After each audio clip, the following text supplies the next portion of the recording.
My name is Salvatore John, and I got lucky, and I was given probably the most interesting internship, which was identifying septoria and leaf rust in Kazakh wheat fields, which is a phrase I never thought I would say in my entire life.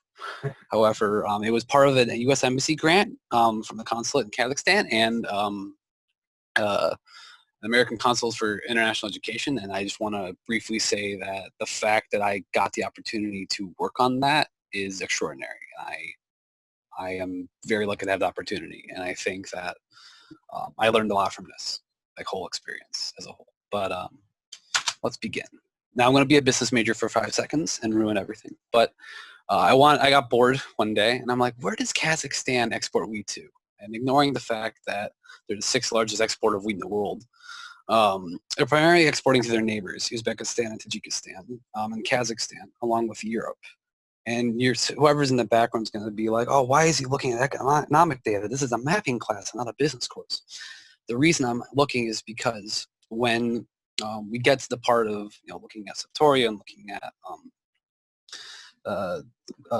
leaf rust on these plants, when you go for the solution, if you're using certain chemicals, fungicides, and so on, some of them are actually legal in certain countries for you to export to. All right, and I'm assuming Kazakhstan would like to increase their exports, and according to their Minister of Agriculture, from at least a little research I did, they want to increase their feed exports to China and Russia and so on. That includes wheat in the process. This is part of them working with Belt and Road initiatives and so on. So yes, mapping is very multidisciplinary, and I love that fact. But I'm using this chart in particular to point out that there's many solutions to getting rid of diseases such as septoria and leaf rust. But if you're, for example, trying to sell your wheat to Europe, you can't use certain chemicals. And so that would cut you out of that market. Russia's the exception to that rule, but they have such high food standards in Europe, certain chemicals aren't allowed. The U.S. has the same problem with corn, for anyone that doesn't know. But first, let's talk about the objectives. I've been muted this entire time, haven't I? No, we can hear you. Oh, no, you can hear me. Okay, great, good. All right, I was worried for a second. Ignore me. I flipped my mic. Anyway, objectives. First of all, I digitize and translate the field data that was given to me. And you'll see a version of this in a second. 18 pages of basically GPS codes that I had to put into long lat format, which was interesting because when I loaded them up in the map, they didn't appear right at all. And I thought it was my fault. And I looked at them closely, and no, it's just how they were gathered. Second would be find and identify different indices to do, but primarily focus on EVI just to get the brief overview. Identify patches of septoria and leaf rust in the fields between the years 2017 and 2019. I was given 2 control fields that guaranteed had them, and the other ones were hit or miss, whether it was septoria or leaf rot. What I did was I checked both. It depends on when they're picked, basically. If it's winter wheat, then it'll probably have septoria. If it's spring wheat, it'll probably have leaf rust on average. They both can get it, but one is more predominantly able to contract the disease than the other. 4 would be attempt to identify the causes of these outbreaks, really find a correlation, and then whoever ground truths can go further and try to attempt to find a cause, because correlation doesn't mean causation. Supervised classification was the magical thing that I was looking forward to, and then COVID happened and the whole world came crashing down. If I would like to see if I can try to do it before the week's up, but that one's not a guarantee. But for now, it's nothing to slide about it. So this is the data I got. It was 18 pages of Russian, well, or Kazakh. You can pick the poison, but it was in Russian technically, and so up here is Russian, thankfully. So they gave me a translation, and I was slightly confused. So I had a friend in Latvia. Thank God for the internet. She asked her parents to briefly translate some of it, and I got that info quickly, and I was able to throw it in Excel. So I threw all 18 pages of coordinates on the left here into Excel, and made them into a CSV, and then loaded them up to get some points. I don't picture the points, but made those points into polygons, or excuse me, a shape file, if you will. Oh yeah, polygon shape file. But made them into something I can easily use on a raster to extract my mask. But first, what is septoria? well, it's a disease or leaf spot that is particularly severe in areas where it's wet and humid weather persists for extended periods. The U.S. example will be Wisconsin or not Wisconsin, excuse me, Iowa or the Midwest as a whole. We throw in Wisconsin, I guess, technically.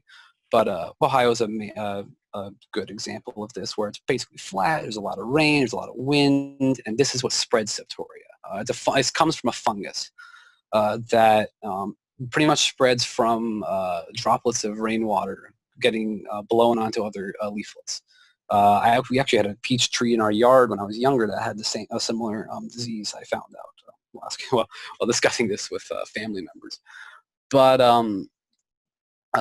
either way, the Kazakh climate is somewhat similar to the Midwest in the relation from a wind and rain standpoint, rainfall amount standpoint.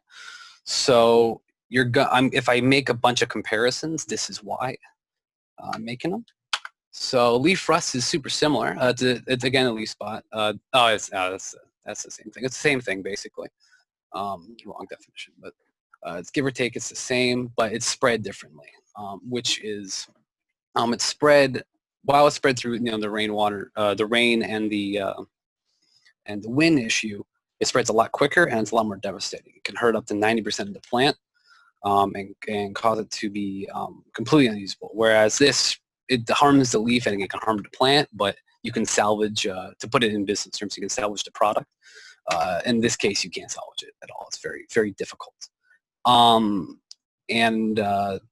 I will say this, is that when you're going back to the whole exporting wheat aspect, if you're trying to export a product and you're trying to branch out into other different types of exports, you want to make sure that, because this can be spread to anything, it's not just wheat, you want to make sure that your other food crops can't get infected with it. So this is one of the main reasons why I would argue this should be solved before they expand into different crops to export to other countries. This going back to my point earlier. The right is an example of the steppe zones. We're going to call the green plain steppe, for lack of a better term, and then the top will be forest steppe. Both have this very similar climate. Both have very rich soil, and it's basically where most of Kazakhstan's crops are grown. The lower half of the country is basically not salt flats, but it's desert and arid land overall in comparison to the fertile north. There's a reason why Astana is closer to there. But the steppe zone is where most of their grain is grown, while the forest steppe zone still is pretty much mostly agriculture. It's just a less population overall. The left is a land cover map of the country, just to reiterate the point. But rain-fed agriculture is in the north, where grassland irrigated agriculture is in the south, or south of the rain-fed agriculture. So here and that. So these are recommended indices I did. We did NDVI, obviously, and I'll show you that in a little bit. Then there's RVSI, which is another good one, and NBNDVI, which is narrowband normalized difference vegetation index.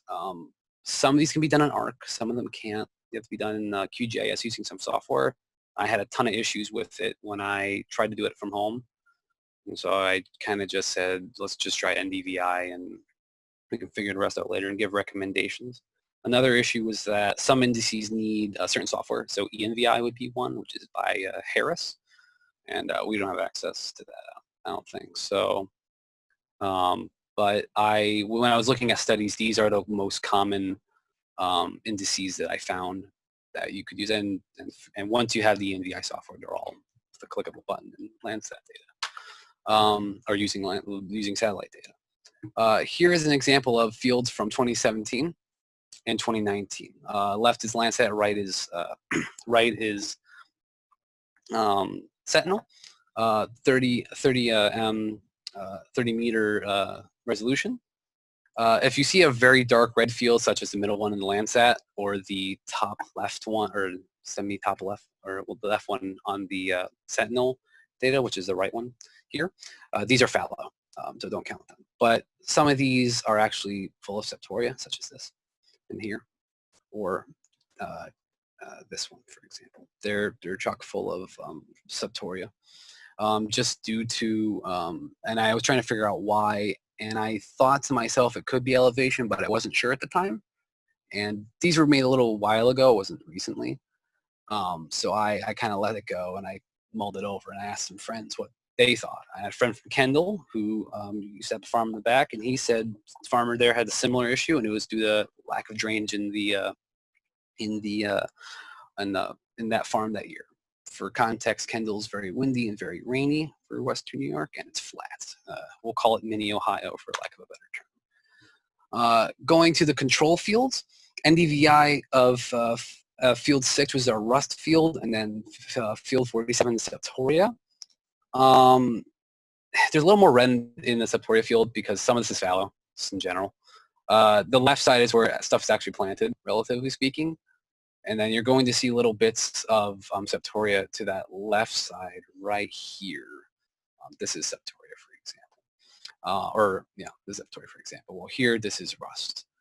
And I thought to myself, and I couldn't put I should have put the elevation stuff in. I had it done in Arc Pro, but I can't extract by RAS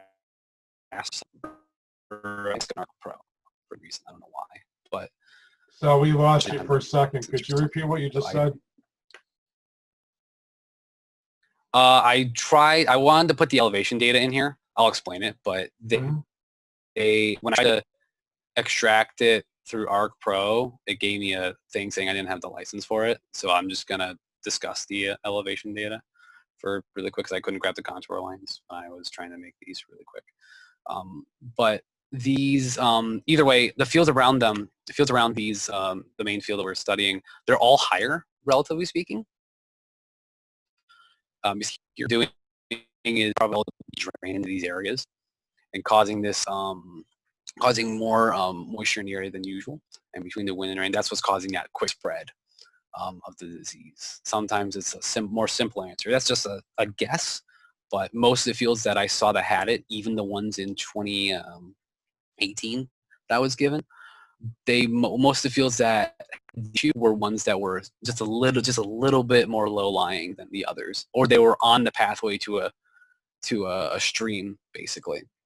And so somewhere in that field, it's getting caught, basically, or trapped, or getting trapped, and it's not going to be acceptable.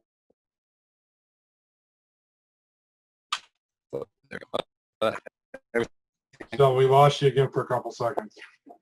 There you go. So the problems, I guess the future talk, if you will. Increased drainage of the lower lying fields. That's the simple, cheapest, and easiest option. That's the option you probably want to do now when you have a world that doesn't need a lot of exports due to COVID. So I would, and also with a country that's primarily relying on oil, you want to save money as a state.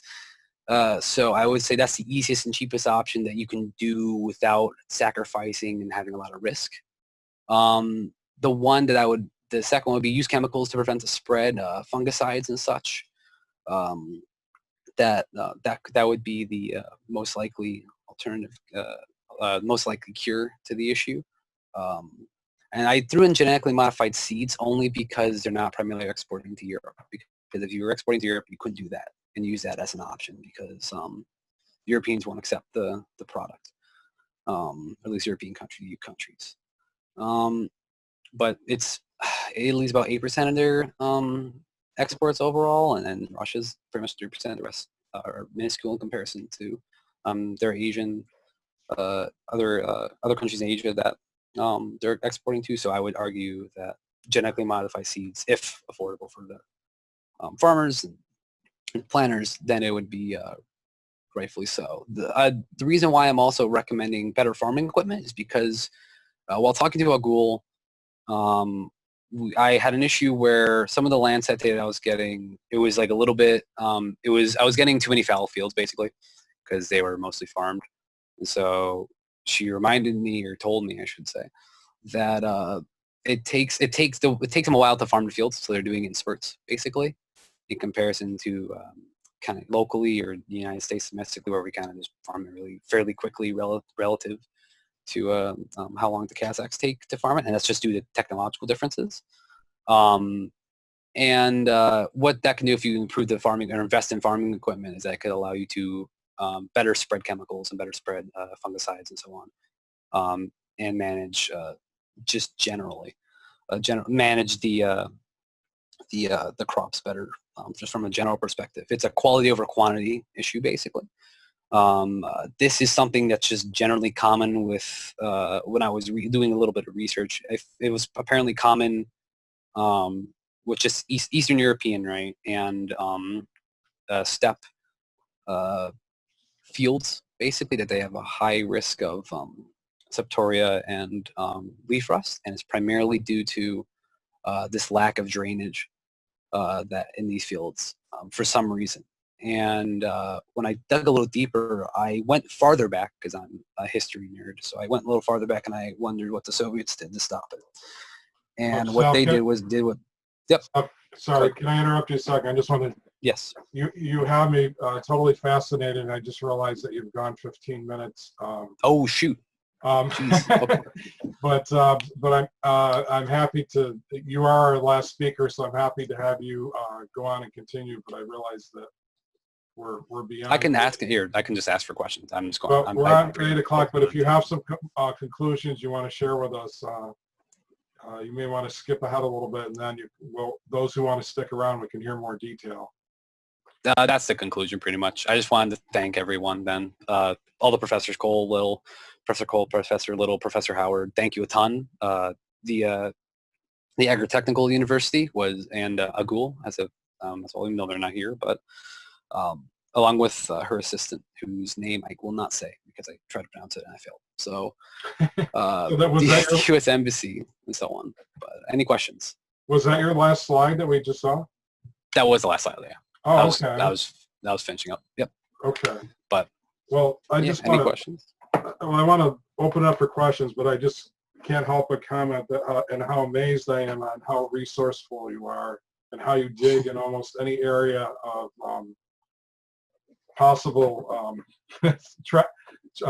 thread that you can think of and contact that you could make to try to get a handle on this. And you spent so much time researching and really looking into this.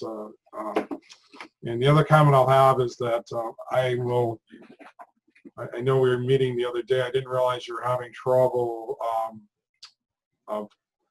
with a licensing issue for slope. I think that can be turned on your account. So if you're interested in adding contour lines, I will look into that as soon as we're done here. I realized that like today, so okay. like I kind of like thought of it like this morning. I'm like, I wonder. Oh no, I can't. Okay, well. Okay. So at any rate, this I've been asking you questions on this for weeks now. Does anyone else? Would anyone like to ask Sal some questions? We're all fascinated. Yeah, Sal, a great job. I don't think we could have found anyone a better match for this project. Having spent time in Kazakhstan is really exciting to see you with your passion for this project. So hopefully I'll be going back to Kazakhstan to ground truth in these areas. The plan was to do this in June, but obviously that's not going to happen. So it might happen next June of 2021. Could you maybe make a list of those certain plots with the wheat rust to maybe focus in on and maybe provide some of your explanation for those specific plots so we can go in. So the plan is to go in and use a drone to collect some more high quality data. So this project is going to live on. Okay. Yeah. Just like a list, like an Excel sheet, or do you want like? Sure. Yeah. Whatever is easier for you. That'd be awesome. Right. Thank you, Sal. No problem. Does anyone else have any questions for Sal? I held myself back from making so many Borat jokes. Come on. I'm like. So many what? It's a Borat joke. It's an old thing. Anyway, but don't worry about it. It was a fun project though. I like it. It's a How's Agul doing? I haven't talked to Agul in a while. I think she's doing good. I realized literally before this Yeah. that I missed an email from her. So I'm going to send her all the maps that should have been sent, but like yesterday or a couple days ago. But I see last time I talked, she was doing good. But we kind of like didn't talk for a while just because of COVID and Right. all that stuff. Well, we plan to make a recording of this to her, available to her, so. Well then, yeah, I hope she does well. That's all I can say. So she will see your presentation. Just noted. I hope it helps, really. Like, I don't know. I'm assuming from the little bit I know about Kazakhstan from a business standpoint, right?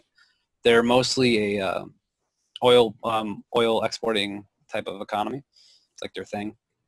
So I would argue that if they want to increase or increase their agricultural like products as a whole, like wheat and feed to ship off to China and Russia and so on, I'd argue that what they should do in the process would be like,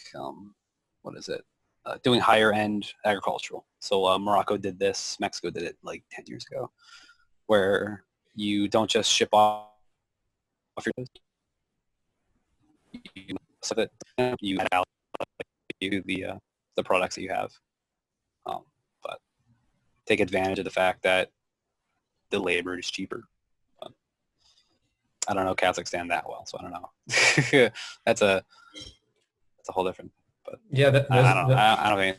Those are good ideas, Sal. I also wanted to share with you that the American Councils for International Education, they're really excited about this project. Not only about the project in identifying wheat disease, but also just this model of virtual internships throughout the Central Asian region. They're going to probably use this as a kind of a case study and try to share this with all of their partners. So great job. Yeah, outstanding. I'm gonna miss our frequent conversations about this. It's been fascinating from my standpoint as well. So thank you, Sal.